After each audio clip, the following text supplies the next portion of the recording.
Good morning and welcome to the Tar education friends. Target all rounder के Tar education में मैं प्रकाश कुमार आप सभी का स्वागत करता हूं। दोस्तों, आज है 14 जून 2022। देखेंगे अब तक के सभी महत्वपूर्ण करंट अफेयर्स जो आपके आगामी सभी परीक्षाओं के लिए अति महत्वपूर्ण होंगे। साथ में देखेंगे ये सभी एक्स्ट्रा फैक्ट्स जो आपको औरों से आगे रखेगा। इस क्लास का पीडीएफ आप टार एजुकेशन के इन सभी सोशल मीडिया प्लेटफॉर्म्स और टार एजुकेशन की ऑफिशियल वेबसाइट से विजिट करके पीडीएफ और अन्य बहुत सारे स्टडी मटेरियल प्राप्त कर सकते हैं। सभी का लिंक नीचे डिस्क्रिप्शन बॉक्स में दिया हुआ है, जरूर विजिट करें और सभी से जुड़ जाएं। दोस्तों, प्रश्न यहाँ हिंदी इंग्लिश दोनों में है, ऑप्शंस भी हिंदी इंग्लिश दोनों में है। आपसे आग्रह है कि क्लास को अंत तक अटेंड करें, तभी आपको इस क्लास का महत्व पता चलेगा। तो चलिए बिना देर किए शुरू करते हैं आज का class. The first question is, recently who has been appointed as the chairman and managing director of Garden Reach Ship Builders and Engineers Limited GRSEL। हाल ही में किसे Garden Reach Ship Builders and Engineers Limited के अध्यक्ष और प्रबंध निदेशक बनाया गया है? तो इसका सही जवाब है PR हरी। PR हरी को garden Reach Ship Builders and Engineers Limited के अध्यक्ष और प्रबंध निदेशक के रूप में नियुक्त किया गया है PR हरी को। इससे पहले PR हरी भारतीय नौसेना में 28 वर्ष की सेवा भी दे चुके हैं। क्या होता है garden Reach Ship Builders and Engineers limited? देखिए इसको आसान शब्दों में, garden Reach Ship Builders and Engineers limited Bharat के प्रमुख शिपयार्ड में से एक है जो कोलकाता अर्थात पश्चिम बंगाल में स्थित है, और यह वाणिज्यिक और नौसैनिक जहाजों का निर्माण और मरम्मत करता है। ये मेन पॉइंट है इसके लिए। वर्तमान में GRSE, वही इसका शॉर्ट फॉर्म है, ने अपने कारोबार का विस्तार करने के मिशन में निर्यात और जहाजों का निर्माण भी शुरू कर दिया है। तो खासकर नौसैनिक जहाज, वाणिज्यिक कमर्शियल जहाज, ये सब का निर्माण और मरम्मत करता है ये garden Reach Ship Builders and Engineers limited. ये तो रहे कुछ एक्स्ट्रा फैक्ट्स। आगे अन्य प्रश्नों में बहुत सारे अच्छे अच्छे फैक्ट्स मिलेंगे। अब हम लोग देखते हैं इसके ऑप्शन से प्रश्न पर ही आधारित हाल फिलहाल के, चूंकि ये नियुक्ति से संबंधित प्रश्न है तो हम लोग हाल फिलहाल के कुछ नई नियुक्तियां इस तरह से देखते हैं। चलिए, ऑप्शन है SL थाउसेन। इनको हाल ही में SSB सशस्त्र सीमा बल के नए महानिदेशक के रूप में नियुक्त किया गया है। चलिए, डिफेंस लेवल की कुछ ये बात है, ये SSB के महानिदेशक बने हैं SL थाउसेन। तो चलिए कुछ चर्चा हम लोग कर लेते हैं। अभी army staff, chief of army staff अर्थात सेना प्रमुख अभी कौन है? तो जनरल मनोज पांडे हैं। अभी vice chief of army staff अर्थात उप सेना प्रमुख कौन है? तो वो है BS राजू। और अभी चीफ ऑफ एयरफोर्स अर्थात वायुसेना प्रमुख कौन है? तो वो है विवेक राम चौधरी। अभी चीफ ऑफ नेवल स्टाफ कौन है? तो वो है एडमिरल R हरि कुमार। ये सभी फैक्ट्स यहाँ से आप याद रखेंगे। चलिए, आलोक कुमार चौधरी, इनको हाल ही में SBI के प्रबंध निदेशक के रूप में अर्थात मैनेजिंग डायरेक्टर बनाया गया है आलोक कुमार चौधरी को, इनको याद रखिएगा। चलिए, SBI के चेयरमैन कौन है? कमेंट में बताइए, काफी इजी प्रश्न है। NJ ओझा, इनको हाल ही में मनरेगा के MGNREGA, मनरेगा इसको ऐसे बोलते हैं, लिखा है MGNREGA, Mahatma Gandhi national rural employment guarantee act, ये इसका फुल फॉर्म होता है, अर्थात महात्मा गांधी राष्ट्रीय ग्रामीण रोजगार गारंटी योजना। इसके लोकपाल नियुक्त किए गए हैं कौन? NJ ओझा। ये सब आप पहले प्रश्न से दोस्तों ये सभी फैक्ट्स, ऑप्शन से भी ये सभी फैक्ट्स हमने दिया। उम्मीद करता हूँ ये आपको पसंद आए होंगे, परीक्षा उपयोगी लगे होंगे। यदि लगे हैं तो अभी लाइक बटन दबा दें और लास्ट में इस सेशन को शेयर करके अपने सभी एजुकेशनल ग्रुप्स और वैसे फ्रेंड्स जो लोग तैयारी कर रहे हैं उन्हें शेयर करके टार एजुकेशन का सहयोग करें दोस्तों। और चैनल पर आप नए हैं या चैनल को अब तक सब्सक्राइब नहीं किए हैं तो अभी सब्सक्राइब बटन दबा दें और साथ में बेल आइकन भी दबा दें, जिससे अगले नए क्लासेज के सभी नोटिफिकेशन आपको सबसे पहले और निश्चित रूप से मिले। जो लोग पहले से सब्सक्राइब कर लिए हैं उनका बहुत बहुत धन्यवाद। वे लोग केवल लाइक और शेयर कर देंगे और नए लोग सब्सक्राइब भी कर लेंगे। चलिए, पूरा उम्मीद है दोस्तों मुझे आप लोग पर कि इतना सहयोग जरूर करेंगे।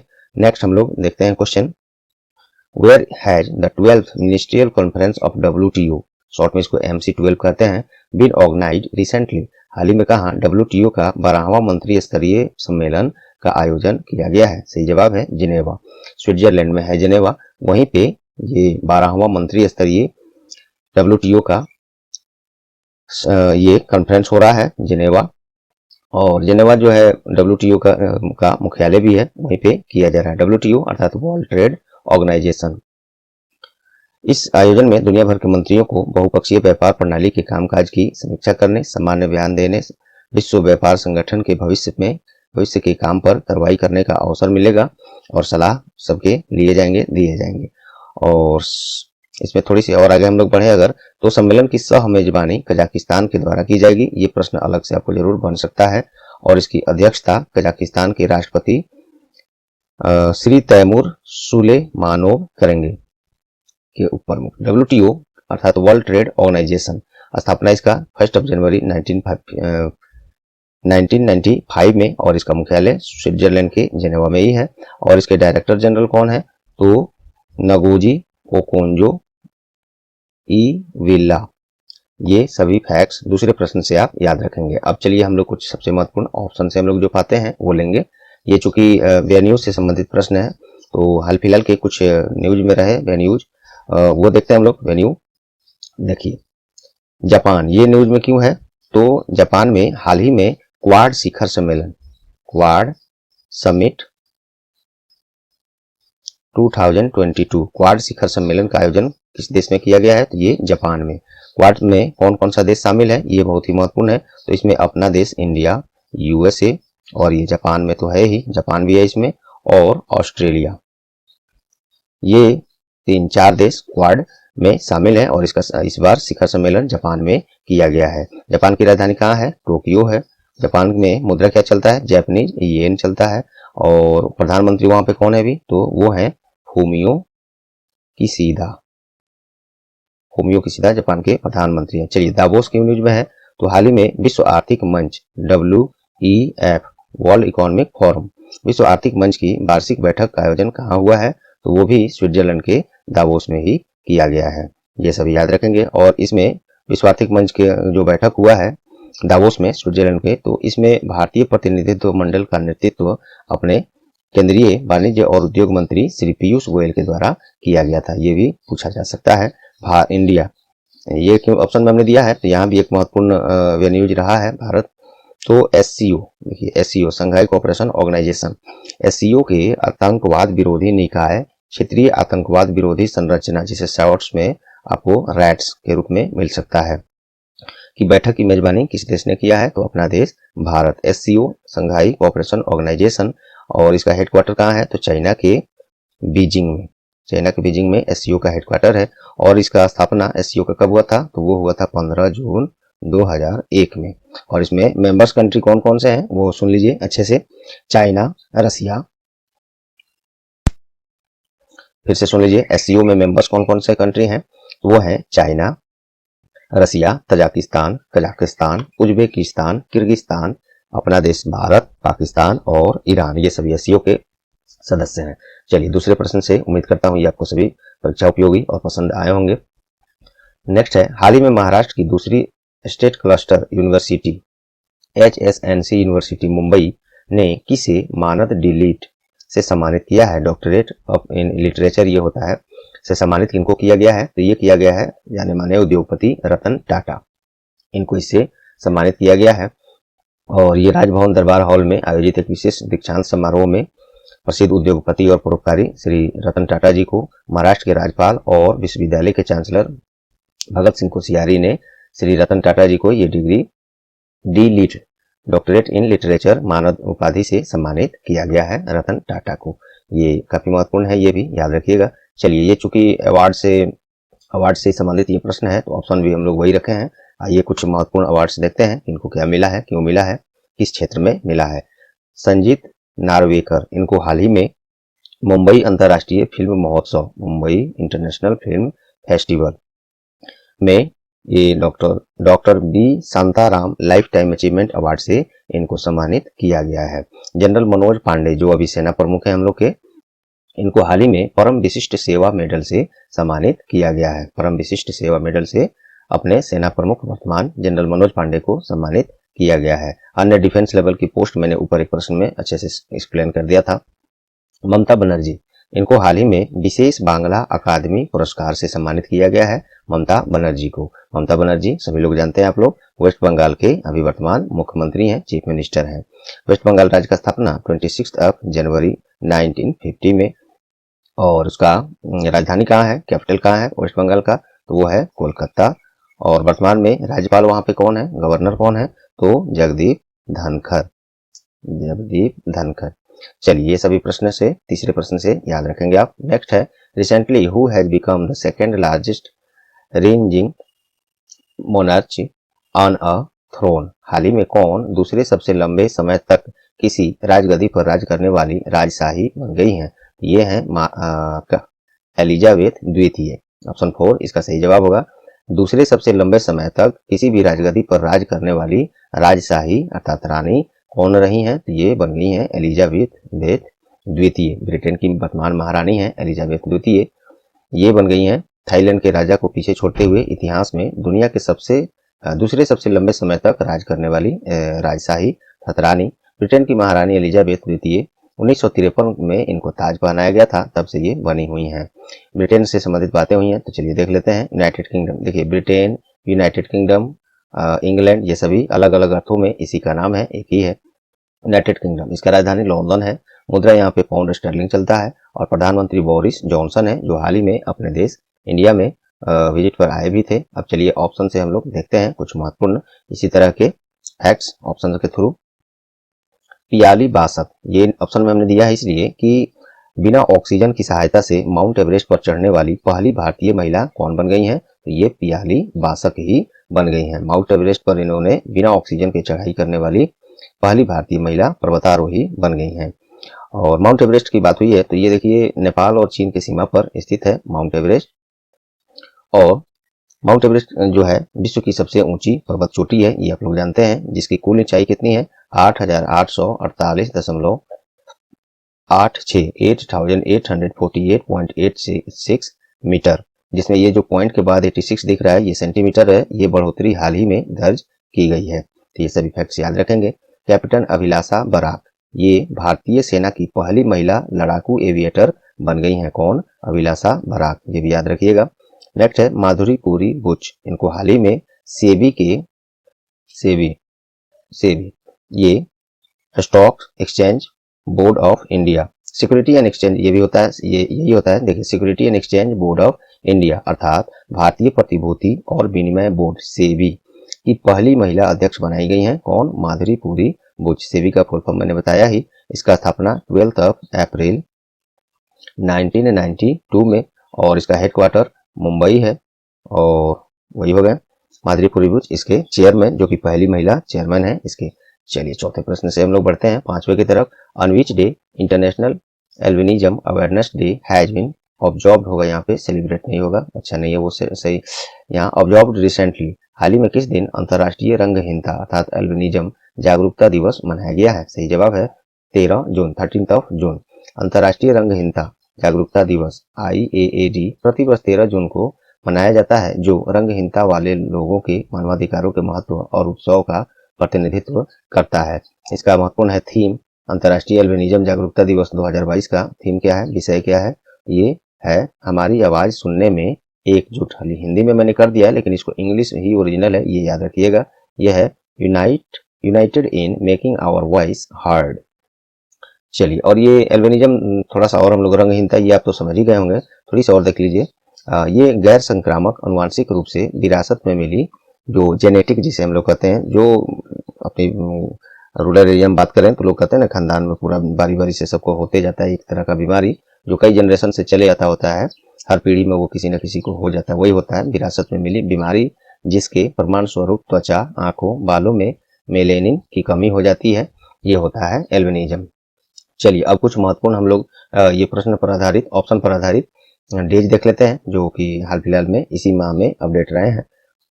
8 जून को क्या मनाया गया है, तो विश्व brain tumour day, world brain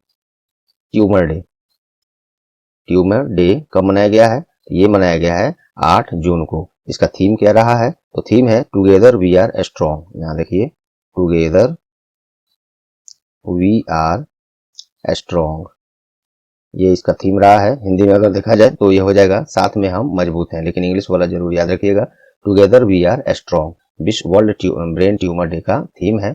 चलिए 5 जून को सभी लोग जानते हैं महत्वपूर्ण दिवस है, एक विश्व अच्छा, ये 8 जून को मैंने ये तो बता दिया वर्ल्ड ब्रेन ट्यूमर डे। एक और दिवस है दोस्तों, अभी याद आया मुझे, वो है विश्व महासागर दिवस, वर्ल्ड ओशन डे, अर्थात विश्व महासागर दिवस भी 8 जून को ही मनाया जाता है, ये भी आप याद रख सकते हैं। उसका भी थीम है विश्व महासागर दिवस का, revitalisation collective action for the ocean. 5 जून को आइए देखते हैं फिर अब विश्व पर्यावरण दिवस मनाया गया है 5 जून को, और सबसे महत्वपूर्ण इसका थीम है, थीम क्या था विश्व पर्यावरण दिवस अर्थात वर्ल्ड इन्वायरमेंट डे 5 जून को, तो उसका थीम है only one earth, only one earth, केवल एक पृथ्वी, ये इसका थीम है विश्व पर्यावरण दिवस। 6 जून को क्या मनाया गया, तो ये 6 जून को रूसी भाषा दिवस 6 जून को मनाया गया है। क्यों मनाया जाता है रूसी भाषा दिवस, तो इसका तो विकास, इसके उपयोग के लिए, बढ़ावा के लिए तो बनाया जाता है। सबसे महत्वपूर्ण है रूसी भाषा जो है यूनाइटेड नेशन, संयुक्त राष्ट्र संघ में जो 6 आधिकारिक भाषा है, ये एक प्रश्न भी है कि संयुक्त राष्ट्र संघ में कितने भाषाओं का प्रयोग किया जाता है आधिकारिक तौर पर, तो 6 भाषाएं प्रयोग किए जाते हैं। कौन कौन से हैं वो, तो वो है अरबी और चाइनीज, अरबी, चाइनीज, इंग्लिश, ये 6 भाषाओं बहुत महत्वपूर्ण है। और कितने भाषा अर्थात 6, ये सभी दिमाग में जरूर रखिएगा। तो यह है अरबी, चाइनीज, इंग्लिश और फ्रेंच, और रूसी भाषा की हम लोग तो बात किए ही, रसियन, एक और है स्पेनिश। ये 6 भाषाएं हैं संयुक्त राष्ट्र संघ की आधिकारिक भाषा। ये 6 भाषाओं को याद रखिएगा, और 6 ठो है, ये बात भी याद रखिएगा। काफी महत्वपूर्ण पॉइंट रहा है ये दोस्तों, एग्जाम्स में पूछे जाते हैं। चलिए, तो ये 5वां प्रश्न भी समाप्त हुआ। अब हम लोग यहाँ से अभी भी काफी महत्वपूर्ण प्रश्न कुछ बिना एमसीक्यूज के देखते हैं फटाफट अंदाज में।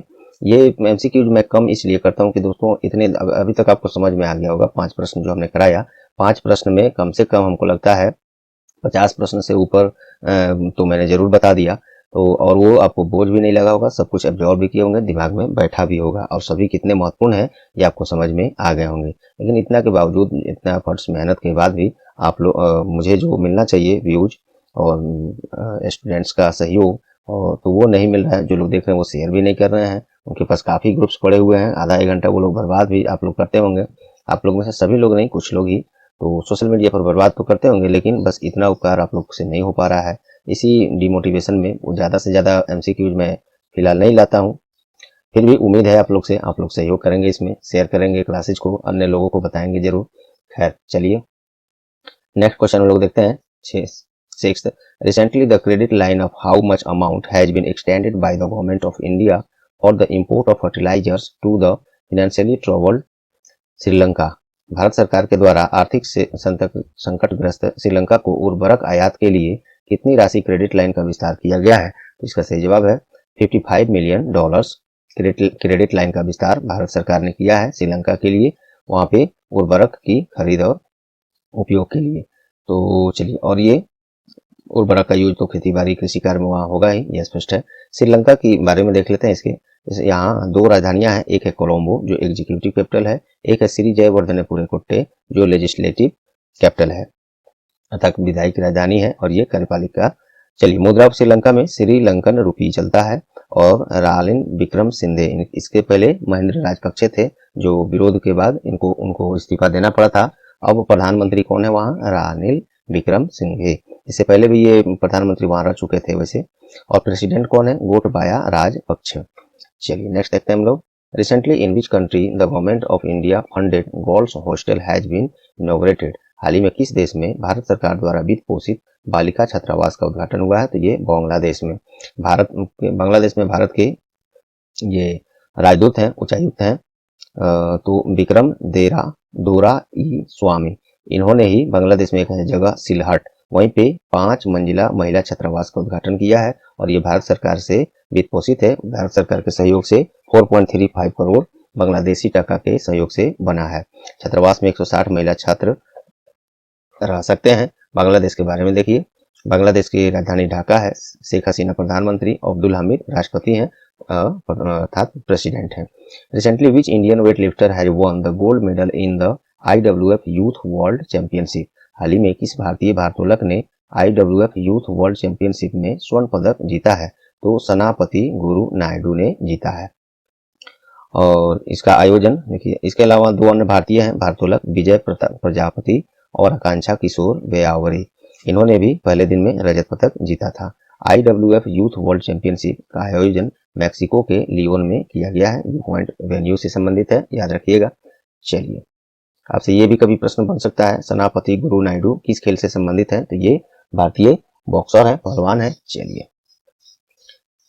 आर्थिक मामलों के मंत्रिमंडलीय समिति ने विपणन सीजन 2022-23 के लिए सभी खरीफ फसलों के लिए न्यूनतम समर्थन मूल्य में कम से कम कितने गुने की बढ़ोतरी को स्वीकृति दिया है। ये कम से कम 1.5 गुना बढ़ोतरी का स्वीकृति भारत सरकार का ये जो है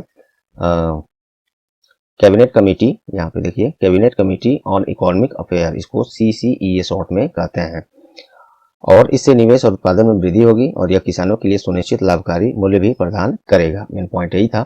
चलिए नेक्स्ट देखते हैं, हाल ही में किस राज्य सरकार के द्वारा YSR यंत्र सेवा योजना शुरू किया गया है? तो YSR जब भी रहे तो आंख मूंद के आप आंध्र प्रदेश टिक कर सकते हैं। अगर कंफर्म आपको याद नहीं है तो YSR यंत्र सेवा योजना आंध्र प्रदेश सरकार ने ये लॉन्च किया है। इसमें 2016 करोड़ रुपए की लागत से प्रत्येक रायतू भरोसा केंद्र पर लगभग 10,750 YSR यंत्र सेवा केंद्र स्थापित किए जाएंगे और क्लस्टर स्तर पर 1,615 हार्वेस्टर उपलब्ध कराए जाएंगे। आंध्र प्रदेश की 3 राजधानियां हैं, एक है अमरावती जो लेजिस्लेटिव अर्थात विधायिक राजधानी है, और विशाखापट्टनम जो एग्जीक्यूटिव अर्थात कार्यपालिका, कुर्नूल ये जुडिशियल कैपिटल है अर्थात न्यायिक राजधानी है।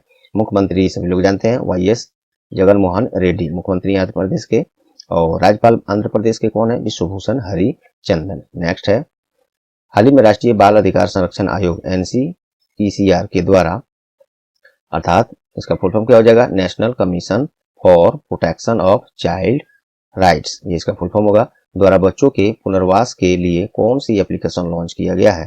तो CISS एप्लीकेशन, सिस एप्लीकेशन। राष्ट्रीय बाल अधिकार संरक्षण आयोग के द्वारा ने बाल स्वराज पोर्टल के अंतर्गत स्ट्रीट सिचुएशन अर्थात वही है ये CISS में बच्चों के पुनर्वास प्रक्रिया में मदद करने के लिए CISS सीस एप्लीकेशन लॉन्च किया गया है। इसे देखभाल सुरक्षा की आवश्यकता वाले बच्चों की ऑनलाइन ट्रैकिंग और डिजिटल रियल टाइम निगरानी तंत्र के लिए लॉन्च किया गया है। एक और पॉइंट अलग से ले लीजिए, राष्ट्रीय बाल अधिकार संरक्षण आयोग NCPCR 12 से 20 जून तक बाल श्रम उन्मूलन सप्ताह भी मना रही है। अगर कहीं प्रश्न कभी बन जाए तो ये आपको याद रखना है, मैंने इसीलिए पॉइंट में दे दिया है, हालांकि अलग से मिला था वो। In which Indian grand master has recently won the Norway chess group A open chess tournament? हाल ही में किस भारतीय ग्रैंड मास्टर ने नॉर्वे शतरंज ग्रुप A ओपन शतरंज टूर्नामेंट जीता है? तो ये R प्रज्ञानंद है। 16 वर्षीय भारतीय ग्रैंड मास्टर हैं, चेस मास्टर हैं R प्रज्ञानंद। ये 10वें नॉर्वे शतरंज ग्रुप A ओपन शतरंज टूर्नामेंट जीत लिए हैं। 10वें नॉर्वे शतरंज ग्रुप A ओपन शतरंज टूर्नामेंट के फाइनल राउंड में भारतीय शतरंज खिलाड़ी विश्वनाथन आनंद तीसरे स्थान तथा नॉर्वे के मैग्नस कार्लसन पहले स्थान पर रहे हैं। तो आपसे पूछा जाए मैग्नस कार्लसन किस खेल से संबंधित हैं? तो ये चेस से। किस देश के हैं? तो नॉर्वे के। विश्वनाथन आनंद किस खेल से संबंधित हैं? तो ये चेस से। किस देश के हैं? तो अपने देश प्यारा भारत से हैं। चलिए नेक्स्ट देखते हैं, हाल ही में आयोजित international shooting sports federation world cup 2022 में भारतीय निशानेबाजों की टीम के द्वारा कुल कितने पदक जीते गए हैं? तो ये 5 पदक जीते गए हैं, और इसमें भारतीय निशानेबाजों द्वारा कुल 5 पदक, और इसका आयोजन 28 मई से 7 जून तक अजरबैजान के बाकू में किया गया था। भारतीय निशानेबाजों के द्वारा कुल 2 स्वर्ण 3 रजत पदक सहित कुल 5 पदक जीते गए हैं, और कोरिया गणराज्य अर्थात कोरियन रिपब्लिक जिसे इंग्लिश में कहेंगे 5 स्वर्ण 3 कांस्य सहित कुल 8 पदकों के साथ पहले स्थान पर रहा है। चलिए शूटिंग से संबंधित बातें हुई हैं, तो निशाने से बाजी से तो देखते हैं ISSF यही अंतर्राष्ट्रीय स्तर पर सभी निशानेबाजी शूटिंग स्पोर्ट्स का आयोजन कराता है। The international shooting sports federation स्थापना 1907 में, मुख्यालय इसका म्यूनिख जर्मनी में है, और इसके प्रमुख व्लादिमीर लीसिन हैं। चलिए क्वेश्चन ऑफ द डे आज का देखते हैं। दोस्तों आप लोग को ये भी बता दूं, टॉपिक वाइज क्लास बहुत सारे महत्वपूर्ण कराए गए हैं, आप लोग उसे जरूर देखिए। बहुत सारे टॉपिक वाइज क्लास इतने अलग अंदाज में कराए गए हैं, जो आप देखेंगे तो उसके जरूर मुझे पूरा विश्वास है आपको पसंद आएगा, आप उसके दीवाने भी हो जाएंगे। चलिए पहले ये देखते हैं क्वेश्चन ऑफ द डे आज का, where is the Sufi festival celebrated recently? Where has होगा यहाँ पे, हाल ही में कहाँ सूफी उत्सव मनाया गया है? काफी इजी प्रश्न है ये, इसका जवाब पिछले क्लास में मिला था, आपको हमने दिया था। याद है तो भी, नहीं याद है तो पिछला क्लास देखें या गूगल सर्च कर लें और याद भी कर लें, और कमेंट में निश्चित तौर पर इसे कमेंट में बताएं। तो चलिए दोस्तों, उम्मीद करता हूँ आज का क्लास आप लोगों को परीक्षा उपयोगी लगे होंगे। यदि लगे हैं तो प्लीज अब तक लाइक बटन नहीं दबाएं तो दबा दीजिए। और अब समय आ गया है अपना मात्र कुछ सेकंड्स देकर अब अपने जितने भी एजुकेशनल ग्रुप्स हैं, फ्रेंड्स हैं जो लोग तैयारी कर रहे हैं, वैसे फ्रेंड्स सभी को शेयर करके टार एजुकेशन का सहयोग करें। और चैनल पर आप नए हैं या चैनल को तक सब्सक्राइब नहीं किया है, सब्सक्राइब बटन दबा दें और बेल आइकन भी दबा दें, जिससे सभी क्लास के नोटिफिकेशन आपको निश्चित रूप से और सबसे पहले मिले। इसके अलावा दोस्तों, आप क्लास में कुछ बदलाव, नए टॉपिक्स पर कोई चर्चा या क्लास कुछ भी नया आप जो भी चाहते हैं तो वे हमें कमेंट में जरूर बताएं। आपको क्या चाहिए उस पर हम लोग काम करेंगे, निश्चित आपका हेल्प हम लोग करेंगे टार एजुकेशन के तरफ से। इसके साथ आप टार एजुकेशन के इन सभी सोशल मीडिया प्लेटफॉर्म से जुड़ सकते हैं और साथ में ऑफिशियल वेबसाइट जरूर विजिट करें, वहां पे बहुत कुछ आपको मिलेंगे। जल्द ही टार एजुकेशन के एंड्रॉयड ऐप भी आने वाले हैं जिस पर आपको बहुत कुछ मिलेगा। ऐप आने दीजिए, उसका फीचर्स में फिर चर्चा करूंगा। तो चलिए मिलते हैं नेक्स्ट क्लास में, तब तक के लिए good bye, all the best.